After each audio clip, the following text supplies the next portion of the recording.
labaatanka bisha Ramadaan sanadka 1447 taariikhda hijriyada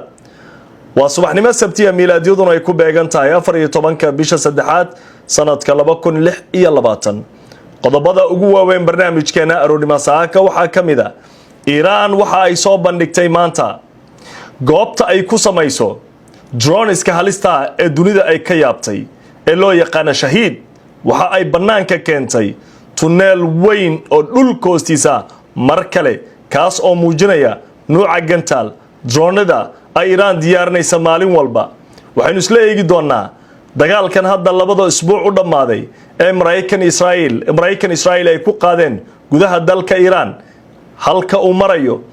iyo muuqaalka Iran ay soo bandhigtay ujeedka laga leeyahay qodobada sidoo kale aanu barnaamijka idinku heynayna waxaa kamida hogaamiyaha Xisbullah Naim Qasim ayaa xalay soo saaray bayaan cabsi weyn ku abuuray gudaha Israel iyo maamulkooda gaar ahaan bayaankan waxa uu toos ula hadlayaa ra'iisul wasaaraha Israel Netanyahu waxa la leeyahay Netanyahu wow naftaada u baq waa markii ugu horeysay digniin sidaan oo kale ah ra'iisul wasaaraha Israel ay Xisbullah u soo diraan bayaankaas oo Sky News uu kala dhigayo ayaan idin la wadaagi doonaa qodobada sidoo kale aanu barnaamijka idinku heynayna waxaa kamida Mareykanka xalay waxay ku dhawaaqeen inay si ku meel gaar u qaadeen cunaqabatayntii dhanka shidaalka dalka Ruushka 30 maalin cunaqabateyn ka qaadeen ujeedada maxay tahay xogayaha dhaqaalaha dalka Mareykanka ayaa arinta ka faaloonaya sida ay soo saareen warbaahinta ayaa u falqeynaya saaka gaaraan Al Jazeera oo warbixin ka diyaarisay ayaan idin hayaa qodobada sidoo kale aanu barnaamijka idinku heynayna maxaa kamida Israel waxa ay xirtay masaajidka barakeysan Masjid al-Aqsa laba isbuuc gaar ahaan bisha barakeysan ee Ramadaan 10kii u dambeeyay masjidka saddexaad ee ugu barakeysan muslimiinta waa uu xiran yahay laakiin muslimiintii Quds ku noolayd waxa ay la yimaadeen arrin yaab leh oo warbaahinta Channel 4 ee Britain ka soo baxda ay warbixin iyo muuqaal cajiib ah ka diyaarisay oo aan idin la wadaagi doono waxa yiraahdeen Israel haddaad Masjid al-Aqsa xirtay annaga salaada naga ma xiri kartid ilaahina naga ma hor istaagi kartid muuqaal cajiib ayaan idinkaga hayaa qodobka ugu dambeeyana waxaynu ku dul istaagi doonaa Mareykanka oo ciidamadii ugu badnaa gantaaladii droneski ugu dambeeyay keenay bariga dhexe maxay tahay ujeedada qodobada iyo kuwa kale ayaanu barnaamijka idinku haynaa dhawaada mar kale magacaygu waa Mustafa Ali halkana waa Kow Somali Media Iran waxa ay soo bandhigtay god kamida godadka ay ku diyaariso ama lagu soo saaro drone-iska halista ah sida Shahid iyo kuwa kale iyadoo sidoo kale Iran ay soo bandhigtay warbixin ku aadan godadka ay ku hayaan gantaalada Iran taa oo ay Iran ku muujinayso inay waqti badan dagaalami karayso xilli Mareykanka ay hadda u cadaatay dagaalkan inuu ku qaadanayo waqti dheer Donald Trump oo xalay mar kale sii baxayay waxa uu sheegay inuusan aqoonin xilliga dagaalkan uu dhamaanayo laakiin waxa uu sheegay dagaalkan inuusan waqti badan socon karaynin xilli ra'iisul wasaaraha Israel Netanyahu uu dalbanaya dhaqaale badan oo dagaalkan uu ku sii wado iyadoo lagu waramayo hadda maamulka Netanyahu inay wajahayaan cadaadis dhaqaale oo aad u daran cabsida ugu weyn ee hadda dagaalkan soo wajahday wadamada ku jiro Mareykanka Israel iyo Iran waxay tahay dhaqaalaha dhinacyada dagaalamayaba in ay dhaqaale darro aad u wajahayaan iyadoo sidoo kale gobolka oo dhan hadda dhaqaale darro baan looga baqayo gaar ahaan dalalka khaliijka oo shidaalkoodii dalxiiskoodii erebaradoodii diyaaradoodii wax oo dhan wax yareen laba isbuuc ayaa dhamaatay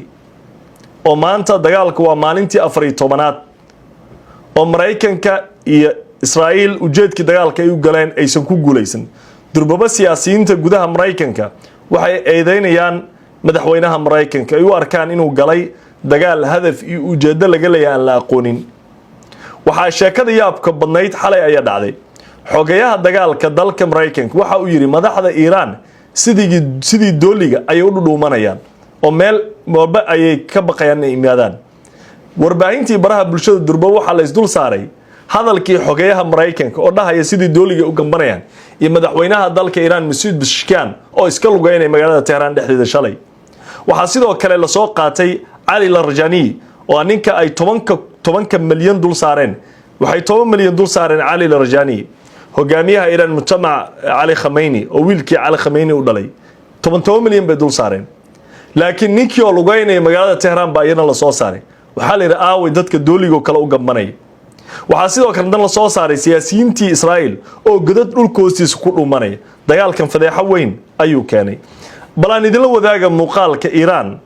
ay soo bandhigtay drones godadka lagu sameeyay muuqaalka Iran waxa la leeyahay fariin weyn ayay kaga dan leedahay taas oo inay tusto Mareykan Israa'iil inay Iran waqti dheer dagaalami karto waayo uma baahna hub in dibadda looga keeno uma baahna Ruush iyo China iyo dawlado kale inay hub ka soo dhoofsiso xitaa hadii hawadeeda la xiro badeeda la xiro wali Iran waxay haysataa waqti dheer drones iyo gantaalo ay ku dagaalanto taas oo Israa'iil iyo Mareykan ku adkaanaysa inay waqti badan dagaalamaan maxaa u diiday Israa'iil iyo Mareykan inay waqti badan dagaalamaan haday Iran ayadu dagaalami karto muddo iyagoo ka lacag badan ka dhaqaale badan ka ciidan badan ka tiro badan maxaa iyagu u diiday isku tagooda inay waqti badan dagaalamaan Al Jazeera arintaas noo falanqaynayso balaan kula wadaaga muuqaal Al Jazeera ay ka diyaarisay Mareykanka ciidamadii ugu badnaa ayuu keenay bariga dhexe 50,000 oo ciidan ayuu mar kale keenay isagoo sidoo kale keenay drones laga koobiyay ama laga diyaariyay warbixinta ku jirta waxaana arintaa ku dhawaaqay taliyaha guud ciidanka Mareykanka Central Com ciidanka bartamaha Mareykanka ay arintaa ka hadlay wuxuu yiri locus waxa laga sameeyay shaahid oo kale ayaa laga sameeyay 35,000 oo dollar ayay joogtaa Mareykanka markii hore wuxuu ku dagaalamay jiray drones 2 milyan jooga hadda waxay arkeen Iran inay ku dagaalamayso drone joogta 20,000 oo dollar kaliya ayagana waxay sameeyeen mid locus la dhaho oo tii Iran oo kala 35,000 oo dollar joogta waxay sidoo kale keeneen bariga dhexe gantaalo long range gantaalada meelaha dheer gaari karo oo dhulka hoostiisa goobo fog meelo fog garaaci karo waxay sidoo kale bariga dhexe keensadeen gantaalo qiimahooda u gaaray 1.6 milyan macnaha 1.6 milyan 1.6 milyan oo dollar gantaal joogo waxay xataa keeneen Tomahawk gantaalka la yiraahdo oo halista ah oo aad loo Israa'iil loogu eedeyn jiray qaar kamid inay u isticmaaleen Gaza oo dadka reer Gaza ay ku baabiyeen sidoo kale waxay keeneen gantaalo kale ciidamo ayay keeneen drones kale waxay keeneen oo iyagana qaali ah oo malaayiin jooga ayay keeneen waxaas oo dhan waxay uga dan leeyihiin baa la leeyahay Mareykanka inay cadaadis saaraan maamulka Tehran laakiin Iiraaniyiinta waxa iyaguna xalay ilaa iyo isbuucan ku garaacayeen Israa'iil cluster bomb oo aan ka liidaanin bambooyinka Mareykanka dhowrka milyan jooga cluster bombkan waa bam bixinaya afaf badan oo Tel Aviv dhulka dhigay burbur weyn gaarsiiyay sidoo kale Quds goobaha Israa'iil hayst Jerusalem dhulka dhigay qaybo badan oo kamid ah waxa lagu leeyahay burburka ka muuqda Israa'iil haday ogolaadaan maamulka Netanyahu in si toos loo duubo laba kala garan karo Gaza iyo Tel Aviv qaybo badan oo kamid ah xaafado badan oo Israa'iil ku yaala gaaraan magaalada Tel Aviv burburka gaaray xaafadaha waqooyiga Iran ay raahday Gaza Israa'iil ay burburisay labadii sano ee dagaal ku waday lama kala garanay sababtu waxay tahay gantaalada xalay iyo habeen hore Iran ay ku garaacaysay waliba xalay marbay waxay ku dhufatay gantaal 5 jeer ay waxay ku dhufatay cluster bomb kala yiraahdo oo halkii xabo dhowr madax bixinay oo burbur weyn gaarsinay sidoo kale waqooyiga Israa'iil waxa si daran u burburisay Hezbollah balaan in yar kula wadaago Al Jazeera warbixinta ay ka diyaarisay ciidanka Mareykanka gantaalada ay keeneen qarashka uu ku fadhiyo sida Iran u koobiyeen balilada